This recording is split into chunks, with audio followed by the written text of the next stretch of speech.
నమస్తే, welcome to Disha TV. భార్యను కష్టపడి చదివించడమే ఆ భర్తకు శాపంగా మారింది. ప్రభుత్వ ఉద్యోగం వస్తే ఆమె కల నెరవేరడంతో పాటు కుటుంబం ఆర్థికంగా నిలబడుతుందనుకున్న భర్తకు ఉన్న ప్రశాంతత లేకుండా పోయింది. తన ప్రోత్సాహంతోనే ఉద్యోగం సాధించిన భార్య వేధింపులు మానసికంగా వేదనకు గురిచేసింది. చివరకు ఆమెను ఏమీ చేయలేక తానే ఆత్మహత్య చేసుకున్నాడు. ఈ విషాద ఘటన హైదరాబాద్ నేరెడ్మెట్ పోలీస్ స్టేషన్ పరిధిలోని చోటు చేసుకుంది. మంచిర్యాల జిల్లా రామకృష్ణపూర్ చెందిన నగెళ్ల శ్రీనివాస్ జ్యోతిలకు 2012లో వివాహం జరిగింది.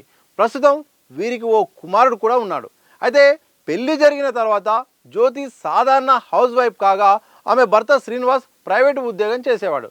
భార్యకు ప్రభుత్వ ఉద్యోగం చేయాలనే కోరిక ఉండడంతో శ్రీనివాస్ ప్రైవేట్ జాబ్ చేస్తూ ఆమెను కష్టపడి చదివించాడు. భర్త ప్రోత్సాహంతోనే పోటీ పరీక్షలకు సిద్ధమైన జ్యోతి ఎక్సైజ్ శాఖలో ఎస్ఐగా ఉద్యోగం సాధించింది. ఆ తర్వాత ఆమెకు ఎక్సైజ్ శాఖలో సిఐగా ప్రమోషన్ కూడా వచ్చింది. ప్రస్తుతం జ్యోతి సిఐగా ఉద్యోగం చేస్తుండగా శ్రీనివాస్ తన భార్య వేధింపుల వల్ల చనిపోతున్నా అంటూ సూసైడ్ నోట్ రాయడం సంచలనంగా మారింది.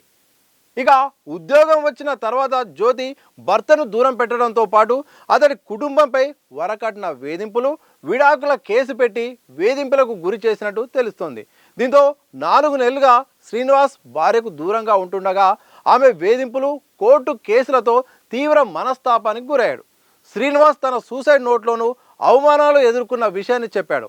తన భార్య వేధింపులకు గురి చేస్తుందని, తప్పుడు కేసులు పెట్టి ఇబ్బందులు పెడుతుందన్నాడు.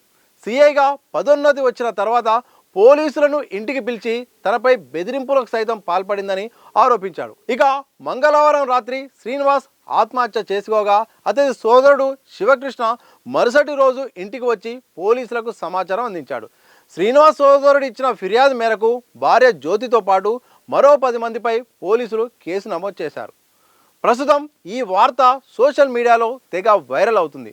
దీంతో శ్రీనివాస్ చావుకు కారణమైన జ్యోతిని కఠినంగా శిక్షించాలనే డిమాండ్లు వినిపిస్తున్నాయి. పురుషులకు అన్యాయం జరిగినప్పుడు మహిళా సంఘాలు ఎక్కడికి పోయాయని నెటిజన్లు ప్రశ్నిస్తున్నారు. కష్టపడి చదివించి ఉద్యోగం సాధించేలా చేస్తే చివరికి అతడినే వేధింపులకు గురి చేసిందని మండిపడుతున్నారు. జ్యోతిని ఉద్యోగం నుండి సైతం తొలగించాలని అందరూ కూడా మండిపడుతున్నారు.